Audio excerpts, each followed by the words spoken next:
الذين آمنوا هل أدلكم على تجارة من عذاب أليم تؤمنون بالله ورسوله وتجاهدون في سبيل الله بأموالكم وأنفسكم ذلكم خير لكم إن كنتم تعلمون. Perkenalkan, kami dari kelompok 4 yang akan membahas topik tentang memahami budaya organisasi. Itu dengan saya Dafaris Ramadan, NPM 2404010013, dan di sebelah kanan saya. Perkenalkan, saya Amelia Hazara dengan NPM 24011006. Perkenalkan, nama saya Diva Febrianti, NPM saya 2404010018. Saya Mirawati, NPM 2404010040. Assalamualaikum warahmatullahi wabarakatuh. Kembali lagi dengan saya Dafaris Ramadan. Di video kami hari ini saya akan bahas tentang budaya organisasi, sebuah topik yang sangat penting dalam dunia kerja dan manajemen.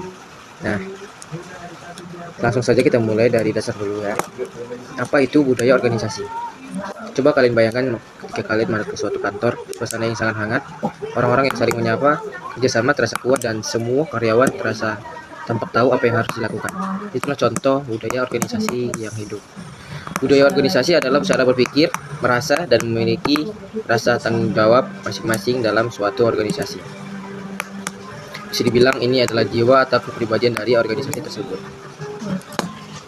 Budaya ini terbentuk dari nilai-nilai, keyakinan, norma, dan kebiasaan yang berkembang seiring waktu dan secara tidak langsung membentuk perilaku kerja yang sehari-hari. Kita lanjut dari pembahasan yang kedua, asas atau nilai-nilai budaya organisasi. Nah, supaya budaya organisasi ini kuat dan positif, ada beberapa nilai dasar atau asas yang penting banget untuk ditanamkan. Menurut Miller, ada 8 asas utama yang harus ditanamkan. 1. Asas tujuan. Organisasi juga harus punya tujuan yang jelas, supaya semua anggota termotivasi dan tahu arah kerjanya kemana. 2. Asas keunggulan. Dorong anggota untuk terus berkembang, jangan terus cepat puas, terus cari cara lebih baik dalam bekerja. 3. Asas konsensus.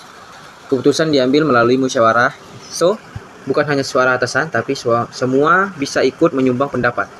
4. Asas kesatuan, membangun rasa kebersamaan dan kekeluargaan antara anggota. Baik, biar kerjanya nggak cuma bareng, tapi juga solid. Dan 5. Asas prestasi. Penghargaan diberikan bagi yang berprestasi. So, karyawan yang bekerja baik merasa dihargai dan termotivasi. 6. Asas empiris. Keputusan dibuat berdasarkan data dan fakta, bukan cuma asumsi atau feeling. 7. Asas keakraban. Hubungan antar anggota harus akrab, saling peduli. Saling peduli ini penting untuk membangun kenyamanan kerja. Dan yang terakhir, asas integritas. Menjaga kejujuran, tanggung jawab, dan bisa dipercaya. Tanpa integritas, organisasi bisa runtuh. Intinya, kalau nilai-nilai ini diterapkan, organisasi bukan hanya akan sukses, tapi juga jadi tempat kerja yang menyenangkan. Kita lanjut ke pembahasan kita yang terakhir tentang mitos atau fakta dalam budaya organisasi. Tapi ada juga nih yang sering salah paham tentang budaya organisasi. Kita akan bahas beberapa mitos dan fakta supaya nggak keliru-keliru banget ya. Mitos yang pertama, budaya organisasi bisa langsung menyelesaikan semua masalah. Faktanya, yang bisa menyelesaikan masalah dengan cepat itu strategi, bukan budaya. Budaya lebih ke arah membentuk sikap kerja jangka panjang. Yang kedua, mitos kedua, budaya dan strategi nggak saling berhubungan. Faktanya, justru budaya mendukung strategi. Strategi tanpa budaya bisa gagal. Mitos ketiga, budaya menolak perubahan. Faktanya, budaya bisa berubah kok, asal ada kesadaran dari seluruh anggota organisasi. Mitos keempat, budaya hanya untuk sebagian orang. Faktanya, budaya organisasi berlaku untuk semua anggota, dari atasan sampai staf paling bawah. So, kesimpulannya, memahami budaya organisasi itu penting karena bisa mempengaruhi kinerja, kenyamanan kerja, sampai keberhasilan organisasi. So, kalau nanti kita kerja di suatu tempat, pastikan kita paham budaya organisasinya dan ikut menjaga nilai-nilai baik yang ada. Mungkin itu aja pembahasan kita hari ini. Lebih dan kurang akan dibahas oleh teman sekelompok saya. Assalamualaikum warahmatullahi wabarakatuh. Apa sih itu tipe budaya organisasi? Budaya organisasi itu seperti kepribadian suatu tempat kerja yang isinya kebiasaan, nilai, aturan yang nggak tertulis, dan cara orang-orangnya berinteraksi. Jadi suasana kerja yang kebentuk dari waktu ke waktu. Nah, setiap organisasi memiliki budaya yang berbeda-beda dan memiliki budaya yang unik dalam mengorganisasikan atau mengatur individu-individu dalam organisasi tersebut. Dapat dikatakan pula bahwa tidak ada satupun organisasi adalah sama. Luasnya pengertian budaya organisasi ini membuka peluang timbulnya berbagai pandangan tentang adanya tipe-tipe budaya organisasi. Pendapat mereka beragam dengan justifikasi dan sudut pandang masing-masing. Nah, tipe budaya organisasi ini berfungsi untuk mengorganisasikan setiap anggota serta meningkatkan nilai pada organisasi itu sendiri. Dilansirkan dari budaya yang terjadi dalam perusahaan mengacu pada nilai, standar, serta keyakinan bersama yang menjadi dasar ciri dari organisasi untuk menentukan sifat. Apa sih itu karakteristik budaya organisasi? Karakteristik budaya organisasi itu ciri khas dari cara kerja dan kebiasaan dalam suatu organisasi. Jadi bisa kelihatan dari gimana orangnya berkomunikasi, ambil keputusan sampai cara berpakaian di tempat kerja.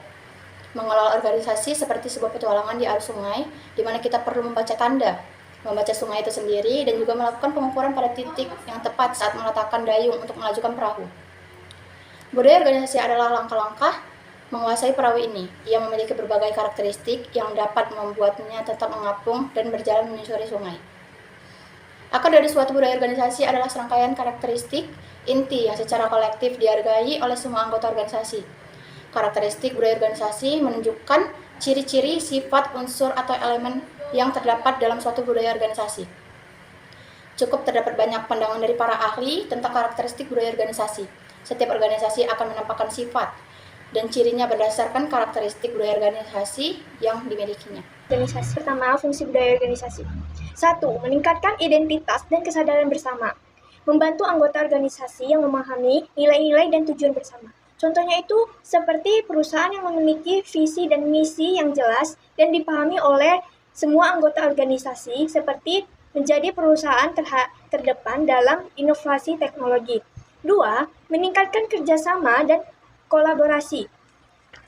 Budaya organisasi yang positif dapat meningkatkan kerjasama, kolaborasi, dan antara anggota organisasi.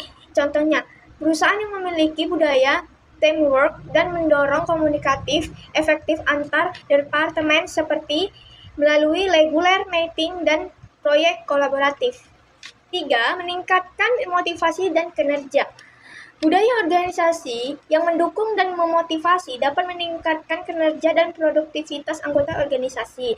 Contohnya itu seperti perusahaan yang memberikan penghargaan dan pengakuan kepada karyawan yang berprestasi. 4. Meningkatkan kepuasan dan loyalitas. Budaya organisasi yang positif dapat meningkatkan kepuasan dan loyalitas anggota organisasi.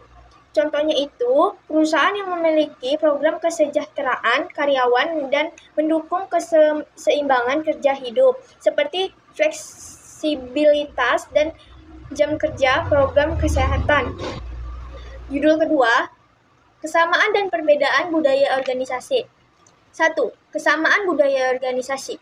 1. Nilai-nilai bersama. Budaya organisasi memiliki nilai-nilai bersama yang menjadi pedoman bagi anggota organisasi. Contohnya itu seperti integritas, kerjasama, dan inovasi. 2. Tujuan bersama. Semua organisasi memiliki tujuan bersama yang ingin dicapai oleh organisasi. Contohnya, meningkatkan kepuasan pelanggan atau meningkatkan efisiensi operasional. 3. Pengaruh terhadap kinerja. Semua budaya organisasi memiliki pengaruh terhadap kinerja dan produktivitas anggota organisasi. 4. Komitmen terhadap kualitas. Setiap budaya organisasi memiliki komitmen terhadap kualitas dan berusaha untuk meningkatkan kualitas produk atau layanan. Contohnya seperti perusahaan yang memiliki komitmen untuk memberikan produk yang berkualitas tinggi terhadap pelanggan. Perbedaan budaya organisasi. 1. Fokus utama. Budaya organisasi dapat memiliki fokus utama yang berbeda-beda, seperti inovasi, kepuasan pelanggan, atau keberlanjutan. Contohnya, perusahaan teknologi yang fokus pada inovasi pengembangan produk baru. 2. Gaya kepemimpinan. Budaya organisasi dapat dipengaruhi oleh gaya kepemimpinan yang berbeda-beda, seperti otoriter, demokratis, atau laissez-faire. Contohnya itu, perusahaan yang memiliki gaya kepemimpinan demokratis yang melibatkan karyawan dalam pengambilan keputusan. 3. Budaya kerja. Budaya organisasi dapat memiliki Apa saja sih kekuatan budaya organisasi itu? Menurut John P. Kotter dan James L. Haskin tahun 1992, budaya organisasi punya kekuatan besar, di antaranya bisa berdampak langsung ke kinerja ekonomi jangka panjang perusahaan, jadi faktor penting keberhasilan atau kegagalan organisasi di masa depan. Budaya yang kuat seringkali berkaitan dengan kinerja finansial yang bagus. Dan yang penting, budaya bisa diubah kalau tujuannya untuk meningkatkan kinerja. Tapi, budaya organisasi juga bisa jadi hambatan. Menurut Stephen P. Robbins tahun 2003, ada beberapa hambatan yang bisa ditimbulkan budaya organisasi. Yang pertama, hambatan terhadap perubahan atau barrier to change. Kalau budaya terlalu kaku atau terlalu cinta sama cara lama, ini bisa bikin organisasi susah berkembang. Padahal, dunia kerja itu cepat sekali mengalami perubahan. Yang kedua, hambatan terhadap keberagaman atau barrier to diversity. Saat organisasi ingin merekrut orang-orang dari latar belakang berbeda, seperti ras, gender, disabilitas, dan lain-lain, kadang budaya lama bikin orang baru sulit beradaptasi, karena mereka berbeda. Yang ketiga, hambatan dalam akuisisi dan merger. Ketika dua perusahaan bergabung, kadang bukan sistem atau produknya yang jadi masalah, tapi budaya kerjanya yang bentrok. Jadi intinya, budaya organisasi itu bisa jadi pendorong atau malah menjadi penghambat perkembangan perusahaan. Budaya yang kuat dan positif bakal bikin organisasi lebih adaptif, inovatif, dan produktif. Tapi kalau terlalu kaku, bisa-bisa susah menghadapi perubahan zaman. Sebagai calon pemimpin atau bagian dari organisasi, kita perlu peka dan sadar terhadap budaya yang sedang berjalan dan siap mengubahnya kalau itu memang dibutuhkan untuk kemajuan bersama.